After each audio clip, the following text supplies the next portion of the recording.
Dubrowski con Mariano Feldman acá en el estudio. Sí. ¿De qué van a hablar? Y vos sabés que yo estoy acá para esto. Bueno, a pesar de que, digo, la columna mía, mi espacio es el de educación especial, obviamente que la temática hoy en día abarca mucho más que lo que es específico de la educación especial, sino muchas veces los temas vinculados a los diagnósticos, los etiquetamientos apresurados que están padeciendo nuestros niños hoy en las escuelas y fundamentalmente las implicancias que tiene la política de inclusión escolar hoy en las escuelas comunes en todo el país. Por eso estamos muy contentos de recibir hoy a Mariano Feldman, que es psicólogo, psicoanalista. Sos profesor en la Facultad de Psicología de la UBA. En el CBC, de la UBA. Psicología y en la diplomatura en inclusión escolar con orientación en TES en la UNTREF. Exacto, y eso me parece que es, creo que en la formación superior es la única que conozco, ¿no? Un postítulo especializado en trastornos emocionales severos. Sí, con ese título sí. Hay otros postítulos en instituciones de mucho prestigio como Flaxo. Nosotros tenemos quizás otra orientación que tiene que ver un poco con la inclusión de lo que estos chicos, con lo que nosotros queremos tornar en llamar de compromiso emocional severo. Uh-huh. El test tiene que ver con una sigla que responde un poco al discurso médico hegemónico, que incluye un montón de diagnósticos y etiquetas, pero a veces no termina de responder un poquito con qué chico estamos trabajando. Claro. Por eso quizás la primera pregunta tenía que ver con eso, ¿no? Cuando ustedes hablan de trastornos emocionales severos, un poco para compartir, porque justamente se hablan de tantos diagnósticos. El otro día estaba en una escuela y una maestra dijo, bueno, no, le decía a una practicante, no, él es esquizofrénico, la maestra dijo, entonces no te ocupes de él, ¿no? Entonces digo, cómo livianamente se adjudican categorías clínicas hoy en día, ¿no? También nos pasa en la sociedad que nos etiquetamos sí, rápidamente. Pero entonces quería saber un poco desde la perspectiva de ustedes, ¿qué es lo que se considera un trastorno emocional severo para...? Sí, nosotros pensamos más en términos de compromiso emocional severo. Para corrernos un poco de lo que implica el trastorno en términos de descripción de signos y síntomas, de fallas, de déficit.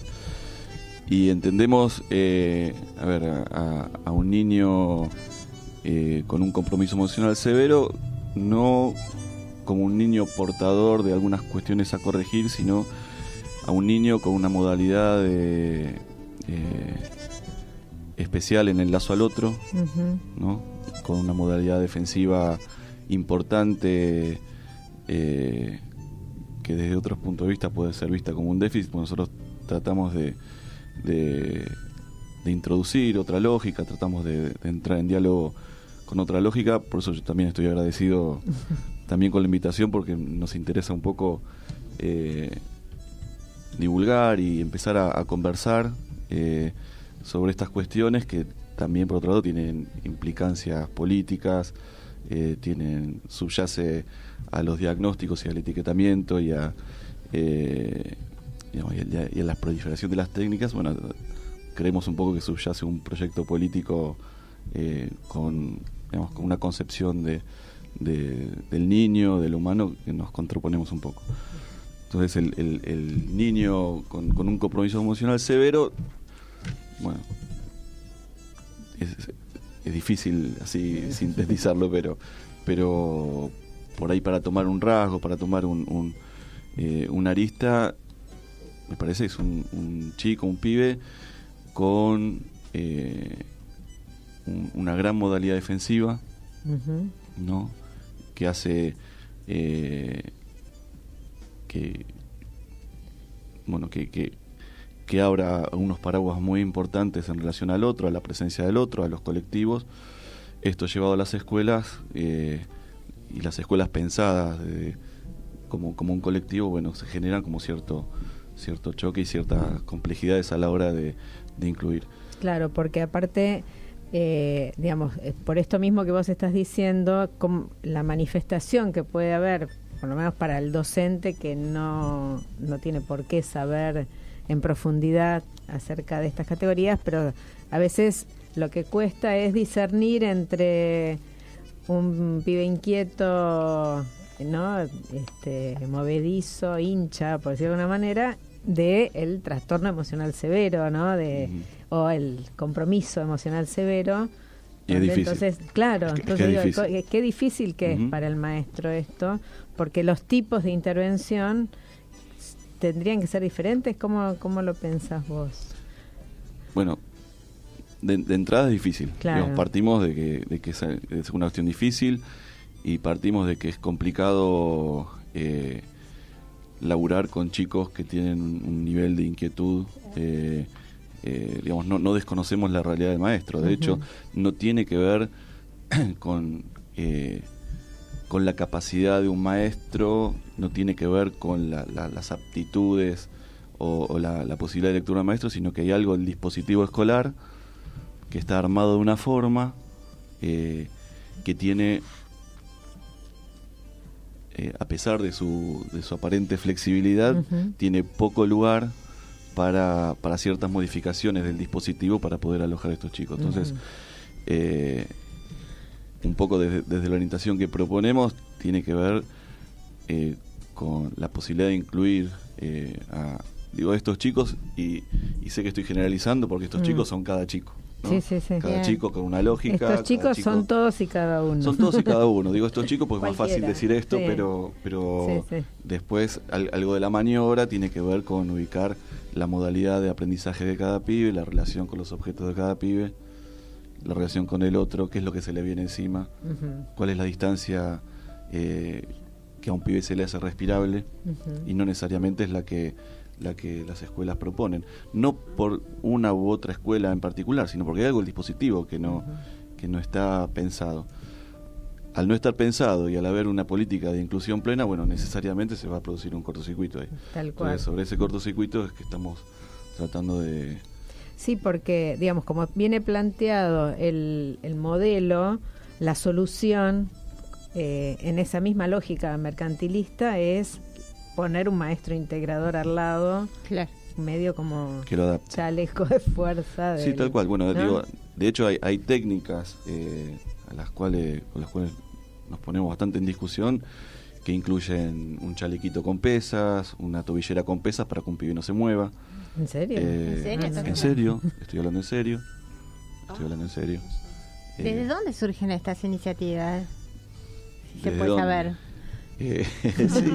Ya Sí, te no, puse en están- compromiso. Bueno, si no... No es un secreto, están a la mano, digo, circulan en todo lo que tiene que ver con la inclusión escolar.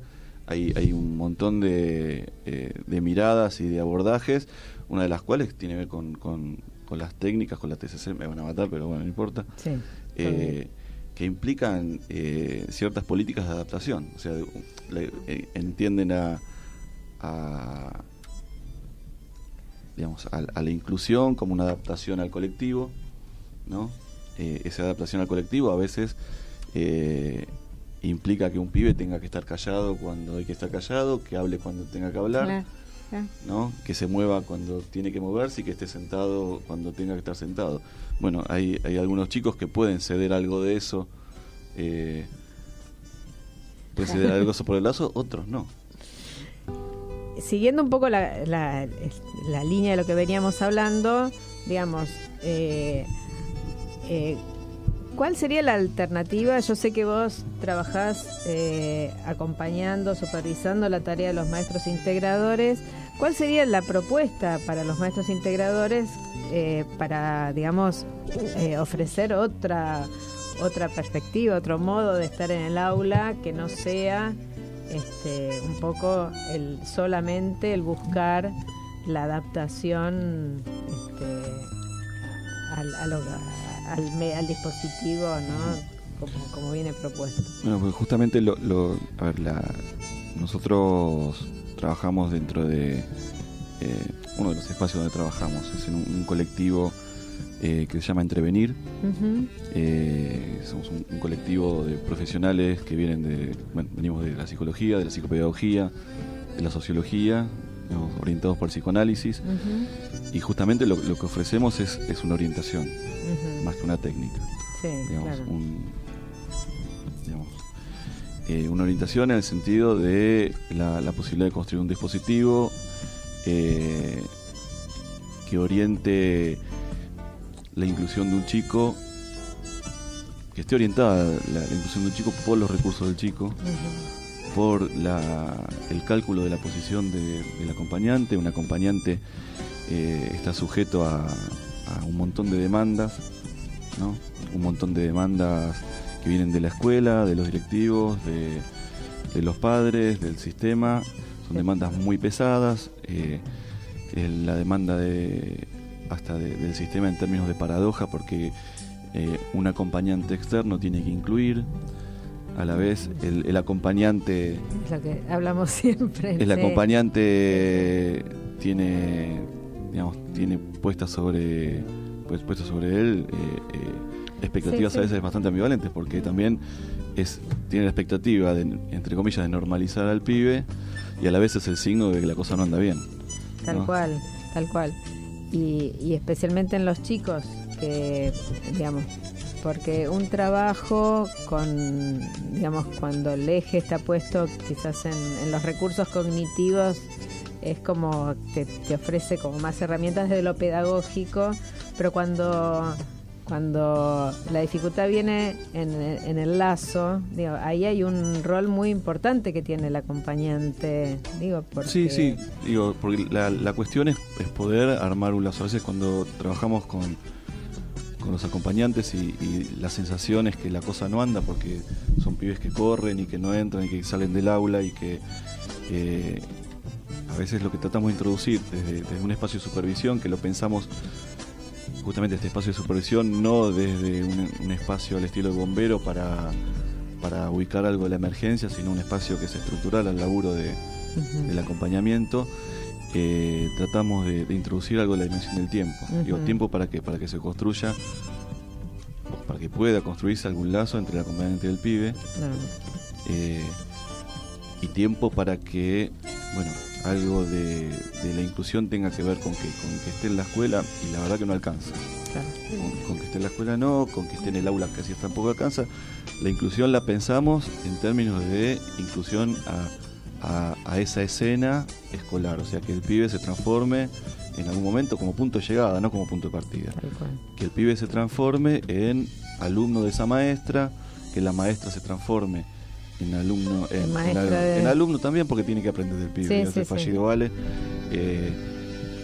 Y el espacio de supervisión lo pensamos un poco para como esa terceridad que permite un poco vaciar de saber, de ese saber que propone las técnicas, y que elimina un poquito algo de no hay pregunta por el sujeto. Las técnicas en realidad están estandarizadas, y en ese sentido ese vaciamiento de saber, uno por un lado permite que aparezca algo de saber del pibe. Uh-huh. Del pibe que del modo, no es que algunos pibes, algunos autistas aprenden y no hay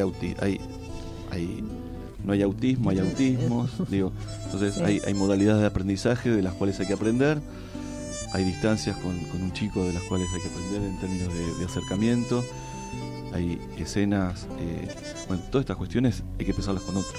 Tal cual. Y con otro no para que el otro ayude, sino para que el otro funcione como un tercero, porque es muy pesada. Si no hay un espacio de supervisión regular, sistemático, inevitablemente las demandas son muy pesadas sobre el acompañante, y lo que va a terminar haciendo un acompañante sin este espacio es saliendo por lo que alivie más, que tiene que ver con bueno, adaptar al pibe. Sacarlo un ratito del aula para que... Sacarlo un ratito del aula, no está mal sacarlo, la cuestión es para qué. Digo, claro. Para calmar la situación, ¿no? Hay un acompañante que el otro día me planteaba con un poco de angustia que la directora le pidió que sea la sombra de un chico que corría por todos lados, que no se despegue. Que sea el cuerpo, que sea la sombra, que sea... ¿no? Bueno, viste que en México siguen usando el término sombra para hablar del maestro integrador. Se llama así sombra. Bueno. Digo, que muestra el modelo de inclusión que se pretende. Sí, más técnicamente nosotros desde cierto modelo que tiene que ver con la práctica entre varios, preferimos hablar entre nosotros. Después en la escuela hablamos, pero más la posición de partener, ¿no? De un partener que va midiendo y va calculando qué es lo que necesita, momento de acercamiento, momento de convocatoria, ¿no? Va calculando la posición con el otro, va invitando a un docente a acercarse a un chico, invitando a otros chicos a acercarse y armar una escena con objetos que al niño le resulten placenteros, seguros. Claro. Digo, cuando un chico a veces viene viene aferrado a un objeto, a un juguete, lo que tratamos de evitar casi a modo de a veces el tironeo. Claro. Digo, si viene aferrado a un juguete tiene una lógica, ¿no? Y esa lógica esencialmente tiene que ver con que se le haga un poco más amable el mundo. Entonces ese tironeo hay que leerlo, tal cual, y evitarlo. Tal cual. Bueno, y para cerrar un poco, ¿cuál sería el propósito de esta especialización de la Universidad 3 de Febrero para, digamos, en relación a todo esto? Bueno, en la diplomatura trabajamos cuestiones desde las coordenadas de época. No podemos pensar algo del laburo uno a uno sin pensar cuestiones macro. No está en absoluto disociado. Entonces laburamos desde coordenadas de época, cierta historización de la educación hasta cuestiones de la subjetividad de los niños, pasando por... yo doy un seminario que se llama Dispositivos de Inclusión, ¿no? Donde laburamos Foucault, Agamben, Deleuze, para pensar en términos de dispositivo más que... Sí, en términos de técnica. Más que de técnica, claro. ¿No? Porque es el dispositivo lo que va a terminar, la modificación del dispositivo, lo que va a terminar alojando un chico, lo que va a terminar siendo una atmósfera respirable para un pibe, más que un empuje, un forzamiento, ¿no? Que muchas veces ocurre cotidianamente, y la cuestión es poder entrar amablemente a las escuelas con esto, no armar un versus. La entrada de salud en educación siempre es conflictiva, no hay lugar. Digo, hay dispositivo escolar, está muy claro, el dispositivo de salud está muy claro. Ahora un psicólogo en la escuela siempre genera una pregunta. Por eso digo, lo que hay son espacios para armar y dispositivos para pensar con los docentes, devolviendo el lugar de docente al docente, ¿no?